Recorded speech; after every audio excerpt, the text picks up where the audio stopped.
Hello everybody and welcome to Purifying with Grey Knights. Grey Knights are a personal favorite of mine, and I really enjoy teleporting all around the battlefield. And if you do too, you're going to love this video. If you haven't seen these videos before, what I do is to provide you a fun and strong list that you can build, paint, and learn without worrying that it's going to get nerfed. If you're looking for a more competitive list, you can teleport to the end of the video and go ahead and see what I'd recommend taking to a tournament. For everybody else, let's see how we're going to shield humanity. First, we have the Master swirling through the warp. We have Kaldor Draigo. While Kaldor isn't a massive melee threat, he does provide two key things for our units. The first is a 4-up Feel No Pain against mortal wounds. They lost it this edition as an army-wide rule, but Kaldor gives it back to them and even improves it. More importantly though, he has a once per game +3 to our charge roll. This is crucial when you need to strike that perfect charge, as Grey Knights are a faction that really needs to hit and be unengaged to use a lot of their key strategies. Next, we have a Brother Captain. Now, Brother Captain is the choice over a Grandmaster, because while a Grandmaster does let us use a strat once for free, 6s to hit exploding are forever. We've given him the enhancement First to the Fray, and why this is important is when we attach him to a Terminator unit, we can deep strike it on turn 1 regardless of mission rules. Even more crucially, if our opponent goes first, we can rapid ingress this unit in at the end of their movement phase, even on turn 1. And of course, to go with Draigo and our Brother Captain, we have 2 5-man units of Terminators. Terminators are our damage dealers, and with Hammerhand, when we make a charge with them, our 6s to hit are going to automatically wound. This really helps with the problem that Grey Knights have, which is low strength on their weapons. The war gear options that we get include the Narthecium and a banner.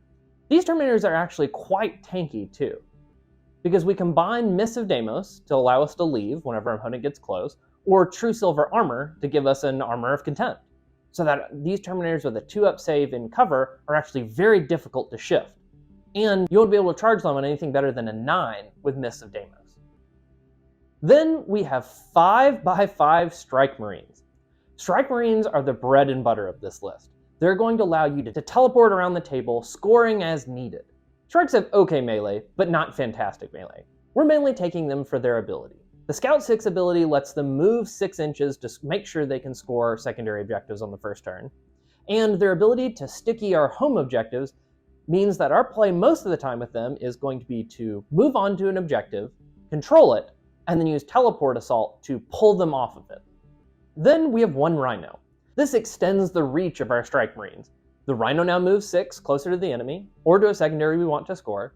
The Strike Marines get out 3, then move 6 inches, or advance 12 inches. This allows you to do niche move blocking plays where you just stand 1.1 inches away from your opponent and prevent them from moving, or to score those hard to reach secondaries. Next, we have a 5-man Purgation Squad.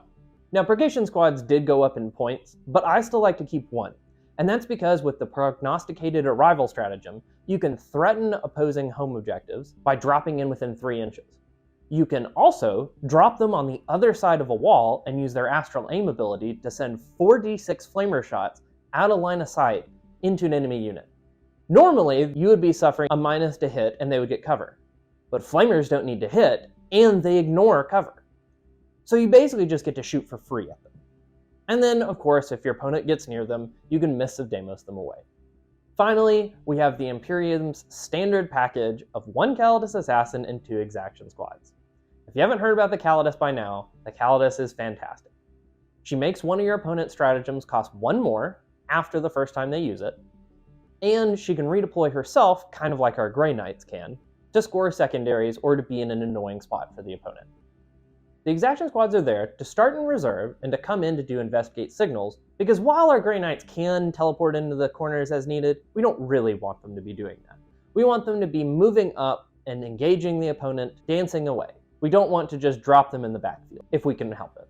And with that, that's our list. The Grey Knights are so fun to play, and they're very engaging. But there should be a caveat that this is a very difficult army to play. And now, if you're looking for a more competitive list, the main addition from the fun list to the competitive list is the Brotherhood Librarians.